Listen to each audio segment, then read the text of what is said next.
అహ్మదాబాద్ స్టేడియంలో ఇండియా దక్షిణాఫ్రికా మధ్య జరిగిన ఈ సూపర్ 8 ఫైట్ మ్యాచ్ చాలా నిరాశను మిగిల్చింది. ఎంతో హైప్ ఉన్న సినిమాకు ఎన్నో అంచనాల మధ్య ఆశగా ఫస్ట్ డే ఫస్ట్ షోకి వెళ్లిన ఫ్యాన్స్కి ఇంటర్వెల్లోపే సినిమా అట్టర్ ఫ్లాప్ అవుతుంది అని తెలిస్తే ఎలా అనిపిస్తుందో ఈ రోజు మ్యాచ్ కూడా ఇండియన్ ఫ్యాన్స్కు అలానే అనిపించింది. మ్యాచ్ స్టార్ట్ అవ్వకముందే టాస్ సమయంలో సూర్యకుమార్ యాదవ్ మాట్లాడుతూ రిజల్ట్ ఏదైనా మా అప్రోచ్ మారదు అనే ఆ డైలాగ్ విన్నప్పుడే కొద్దిగా తేడాగా అనిపించింది. ఆ అనుమానాన్ని నిజం చేస్తూ లీగ్ దశలో అజేయంగా దూసుకొచ్చిన మన బ్లూ ఆర్మీ సౌత్ ఆఫ్రికా చేతిలో ఏకంగా 76 పరుగుల భారీ తేడాతో బొక్క బోర్ల పడింది. ఈరోజు సఫారీ బౌలర్లు మార్కో జాన్సన్, కార్బిన్ బాష్ వేసిన దెబ్బలకి మన బ్యాటింగ్ ఆర్డర్ పాత సైకిల్ చైన్ లాగా పటాపంచలైపోయింది. ఇక్కడ ఒక ఆసక్తికర విషయం ఏంటంటే అహ్మదాబాద్ వేదికలో దక్షిణాఫ్రికా 4 మ్యాచ్లు ఆడితే 4 మ్యాచ్లు గెలిచి 100% స్ట్రైక్ రేట్ సాధించింది. నిజానికి సఫారీలు కొట్టిన 187 స్కోరు చూసి టీవీల ముందు ఉన్న మన వాళ్లంతా ఓ పెద్ద రికార్డు బద్దలవ్వడం ఖాయమనుకున్నారు. ఎందుకంటే టీ20 వరల్డ్ కప్ హిస్టరీలో సౌత్ ఆఫ్రికా మన మీద కొట్టిన అత్యధిక స్కోరు ఇదే. అంతేకాదు 2014లో మీర్పూర్లో సఫారీల మీద మనం చేసిన 173 పరుగుల ఆల్ టైమ్ రికార్డును ఈరోజు బ్రేక్ చేస్తారని ఫ్యాన్స్ బిర్యానీలు ముందు పెట్టుకుని మరీ రెడీ అయ్యారు. కానీ మనోళ్లు చేసిన ఘనకార్యం చూశాక బిర్యానీ కాదు కదా, కనీసం మంచినీళ్లు కూడా గొంతు దిగని పరిస్థితి. ఈ రోజు మ్యాచ్లో సౌత్ ఆఫ్రికా టాప్ ఆర్డర్ కుప్పకూలిపోయాక వాళ్ళ మిడిల్ ఆర్డర్ ఒక పగిలిపోయిన కుండను మళ్లీ అతికించినట్టు ఎంత పర్ఫెక్ట్గా ఆడిందో వాళ్ళ బౌలర్లు అంతకంటే పక్కగా స్కెచ్ వేసి మనల్ని ఉతికి ఆరేశారు. మన బలం ఏంటని కాలర్ ఎగరేశామో అదే మనకి అతిపెద్ద బలహీనతగా మారింది. మన బ్యాటర్ల ఓవర్ కాన్ఫిడెన్స్ ఎలా ఉందంటే బంతి కనబడగానే గాల్లోకి లేపడమే తప్ప క్రీజులో పాతుకుపోయి సింగిల్స్ తీసి స్ట్రైక్ రొటేట్ చేద్దాం, వికెట్ కాపాడుకుందామనే కనీస బేసిక్ లాజిక్ లేకుండా పోయింది. ప్రతి బంతిని సిక్సర్ కొట్టాలనే అత్యాశతోనే సఫారీ పేసర్ల ట్రాప్లో ఎలుకల్లా చిక్కుకున్నారు. ప్రత్యర్థి టీం మన టాక్టిక్స్ ని ఒక ఓపెన్ బుక్ లాగా చదివేస్తుంటే మన వాళ్ళు మాత్రం ఇంకా పాత సిలబస్ పట్టుకుని ఎగ్జామ్ రాస్తున్నట్టున్నారు. ఇక మన స్పిన్నర్లు ఈరోజు ఏమాత్రం ఇబ్బంది పెట్టలేకపోయారు. ఒక్క ముక్కలో చెప్పాలంటే మన జట్టులో ఉన్న బౌలింగ్, బ్యాటింగ్, ఫీల్డింగ్ లోపాలన్నీ ఈ ఒక్క మ్యాచ్లో బయటపడ్డాయి. ఓడిపోవడం పెద్ద విషయం కాదు, కానీ ఇంత ఘోరంగా ఓడిపోవడం మాత్రం ఆలోచించాల్సిన విషయం.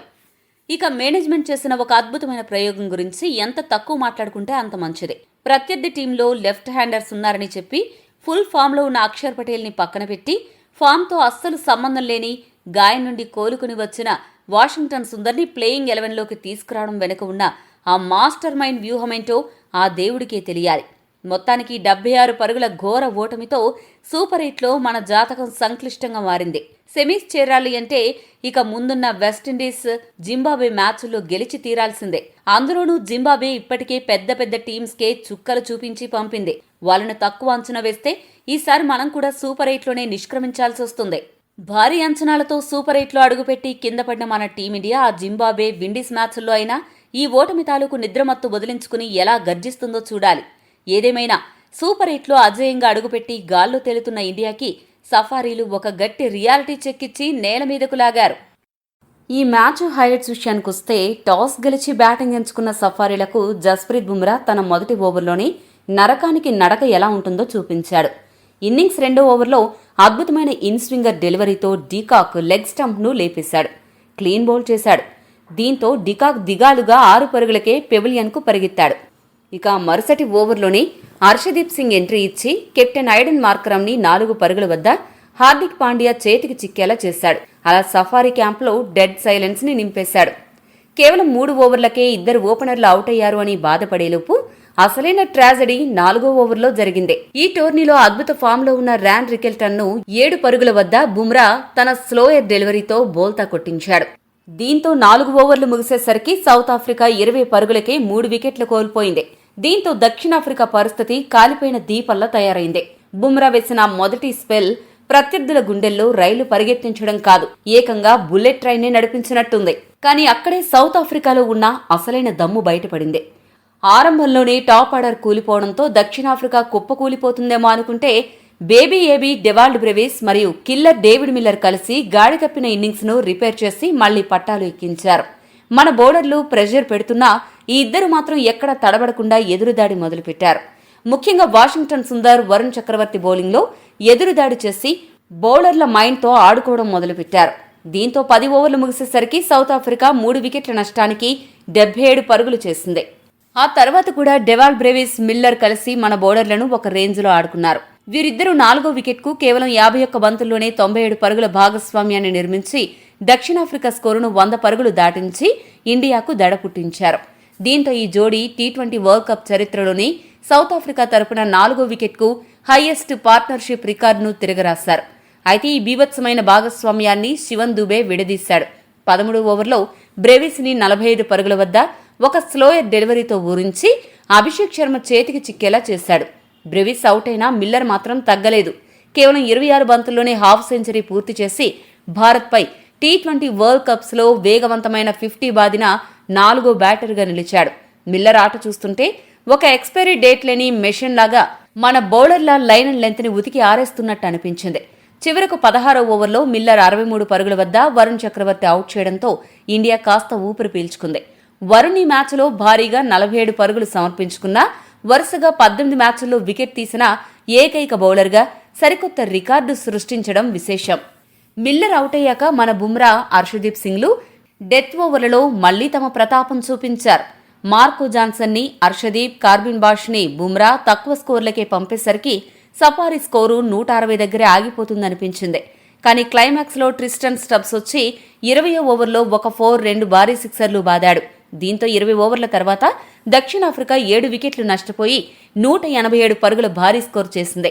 ముఖ్యంగా హార్దిక్ పాండ్యా, వరుణ్ చక్రవర్తి ఓవర్కి 10కి పైగా పరుగులు ఇవ్వడం, దూబే సగటున ఓవర్కు 16 పరుగులు ఇవ్వడం చూస్తుంటే మన బౌలింగ్ స్ట్రాటజీలో ఏదో పెద్ద లూప్ హోల్ ఉన్నట్టు అనిపిస్తోంది. బుమ్రా మాత్రం తన క్లాస్ చూపించి 15 పరుగులకే 3 వికెట్లు తీసి టీ20 వరల్డ్ కప్స్లో 33 వికెట్స్తో ఇండియా తరపున అత్యధిక వికెట్లు తీసిన బౌలర్గా అగ్రస్థానానికి చేరుకున్నాడు. హర్షదీప్ కూడా 32 వికెట్లతో అశ్విన్ రికార్డును సమం చేశాడు. మన పేసర్లు కంట్రోల్ చేసినా స్పిన్నర్లు అదుపు తప్పడం వల్ల సఫారీలు ఇంత పెద్ద స్కోరు చేయగలిగారు. ఇక ఆ తర్వాత 188 పరుగుల టార్గెట్ని మనోళ్లు ఎలా చేస్తారా అని ఫ్యాన్స్ అంతా బిర్యానీ ప్లేట్లు ముందు పెట్టుకుని టీవీలకు అతుక్కుపోతే మన టాప్ ఆర్డర్ మాత్రం బిల్లు కట్టకుండానే హోటల్ నుంచి ఎస్కేప్ అయ్యే కస్టమర్స్ లాగా ఒక్కొక్కరిగా పెవిలియన్కి క్యూ కట్టారు. ఆరంభంలోనే సఫారీ బౌలర్లు మన బ్యాటింగ్ని ఒక పాత సైకిల్ చైన్ లాగా తుప్పు పట్టించేశారు. లాస్ట్ 3 మ్యాచ్ల్లో అభిషేక్ శర్మ డకౌట్లతో అల్లాడిపోతే ఈసారి ఆ బాధ్యతను తన భుజాలపై వేసుకున్నాడు ఇషాన్ కిషన్. మొదటి ఓవర్లోనే కెప్టెన్ మార్క్రమ్ వేసిన బంతిని విపరీతంగా స్లాగ్ చేయబోయి గాల్లోకి లేపి రికెల్టన్ చేతికి చిక్కాడు. ఈ షాట్ నుండి తేరుకోకముందే 2వ ఓవర్ ఫస్ట్ బాల్కే మన క్లచ్ ప్లేయర్ తిలక్ వర్మ ఒక పరుగు మాత్రమే చేసి కూడా హ్యాండ్ ఇచ్చాడు. మార్కో జాన్సన్ బౌలింగ్లో క్రీజు వదిలి ముందుకొచ్చి కొట్టబోయి ఆ ఎక్స్ట్రా బౌన్స్కి కీపర్ డీకాక్కి క్యాచ్ ఇచ్చాడు. ఇక డకౌట్స్తో అల్లాడిపోతున్న అభిషేక్ శర్మ ఆదుకుంటాడేమో అనుకుంటే 15 పరుగులు మాత్రమే చేసి 5వ ఓవర్లో మార్కో జాన్సన్ బౌలింగ్లో గాల్లోకి లేపాడు. అభిషేక్ క్యాచ్ పట్టడానికి దక్షిణాఫ్రికా ఫీల్డర్లు గుద్దుకున్నా కూడా క్యాచ్ పట్టేయడంతో 26 పరుగులకే ఇండియా 3వ వికెట్ కోల్పోయింది. సఫారీలు ఓపెనర్లను త్వరగా కోల్పోతే మనోళ్లు కూడా వాళ్ళకి పోటీపడి మరీ వికెట్లు ఇచ్చుకున్నట్టుంది. దీంతో పవర్ ప్లే ముగిసేసరికి ఇండియా 3 వికెట్లు నష్టపోయి 31 పరుగులు చేసింది. ఈ వరల్డ్ కప్లో పవర్ ప్లేలో మనకిదే అత్యల్ప స్కోర్. ఈ టోర్నీలో మన ఓపెనింగ్ స్టాన్స్ చాలా చెత్తగా ఉంది. ఇటువంటి టైంలో వాషింగ్టన్ సుందర్, సూర్యాభాయ్ కలిసి ఇన్నింగ్స్ను చక్కదిద్దడానికి ప్రయత్నించారు. కానీ సుందర్, కార్బిన్ బాష్ బౌలింగ్లో ఎడ్జ్ తీసుకుని కీపర్కి చిక్కడంతో 44 దగ్గర 4వ వికెట్ పడింది. ఇక 10వ ఓవర్లో క్రీజులో పాతుకుపోయాడు అనుకున్న సూర్యకుమార్ యాదవ్ కూడా 18 పరుగుల వద్ద అవుట్ అవ్వడంతో 51 పరుగులకే సగం టీం అడ్రస్ లేకుండా పోయింది. క్రీజులోకి వచ్చిన హార్దిక్, దూబే ఇద్దరు కార్ యాక్సిడెంట్ అయ్యాక సీట్ బెల్ట్ పెట్టుకున్నట్టు ఇప్పుడు కొట్టి లాభమే ముందులే అనుకుని చాలా నెమ్మదిగా అడ్డం మొదలుపెట్టారు. హార్దిక్ పాండ్యా, శివన్ దుబే గేర్ మార్చి కనీసం ఓ మోస్తరు స్కోర్ చేసేలాగా అయినా బ్యాటింగ్ చేస్తారనుకుంటే అలా ఎక్కడా జరగలేదు. పాడుబడ్డ 2 స్ట్రోక్ ఆటోలాగా ఇండియా ఇన్నింగ్స్ నత్త నడకన సాగింది. ఇక కేశవ్ మహారాజ్ వేసిన 15వ ఓవర్లో హార్దిక్ పాండ్యా 18 పరుగులకు, రింకు సింగ్ 0 పరుగులకు, హర్షదీప్ సింగ్ 1 పరుగుకు వరుసగా వికెట్లు సమర్పించుకుని పెవిలియన్ చేరారు. చూస్తుండగానే ఇండియా స్కోరు 88 పరుగులకే 8 వికెట్లు పడిపోయింది. కనీసం ఆ 100 పరుగుల బోర్డైనా చూస్తామా లేదా అని గ్రౌండ్లో ఉన్న ఫ్యాన్స్ గుండెలు గుబేల్మన్నాయి. ఇక్కడ విచిత్రం ఏంటంటే కేశవ్ మహారాజ్ తీసిన 3 వికెట్లు క్యాచ్లు పట్టింది ట్రిస్టన్ స్టబ్స్ కావడం గమనార్హం. అంతర్జాతీయ టీ20 క్రికెట్ చరిత్రలో ఒకే ఓవర్లో 3 క్యాచ్లు పట్టిన ఏకైక ఫీల్డర్గా స్టబ్స్ సంచలన రికార్డు సృష్టించి చరిత్రకెక్కాడు. ఒక పక్క వికెట్లు పేకమేడలా రాలిపోతున్నా శివన్ దుబే మాత్రం ఒంటరి పోరాటం చేశాడు. కరెంటు పోయినా ఇన్వర్టర్ మీద నడుస్తున్న ఫ్యాన్ లాగా తన ఇన్నింగ్స్ని ఎలాగోలా ముందుకు లాక్కొచ్చాడు. 16వ ఓవర్లో 2 భయంకరమైన సిక్సర్లు బాది ఇండియాను ఆ 100 పరుగుల గీత దాటించాడు. చివరికి 37 బంతుల్లో 42 పరుగులు చేసిన దూబే 19వ ఓవర్లో మార్కో జాన్సన్ బౌలింగ్లో అవుట్ అయ్యాడు. ఆ మరుసటి బంతికే బుమ్రా గోల్డెన్ డగ్గా వెనుదిరగడంతో ఇండియా ఇన్నింగ్స్ 111 పరుగుల వద్ద శాశ్వతంగా లాక్ అయిపోయింది. ఏకంగా 76 పరుగుల భారీ తేడాతో ఇండియా ఓడిపోవడం ఫ్యాన్స్ కి ఏమాత్రం మింగుడు పడ్డం లేదు. సౌత్ ఆఫ్రికా బౌలర్స్లో మార్కో జాన్సన్ 4 వికెట్లతో మన టాప్ ఆర్డర్ వికెట్ టేకర్గా నిలవగా, కేశవ్ మహారాజ్ 3 వికెట్లు, కార్బిన్ బాష్ 2 వికెట్లు, మార్కరం 1 వికెట్ పడగొట్టి మన పతనాన్ని శాసించారు. ఈ వీడియో మీకు నచ్చితే లైక్, షేర్, కామెంట్ చేయండి. మరిన్ని స్పోర్ట్స్ అప్డేట్స్ కోసం మా ఛానల్ను సబ్స్క్రైబ్ చేసుకోండి.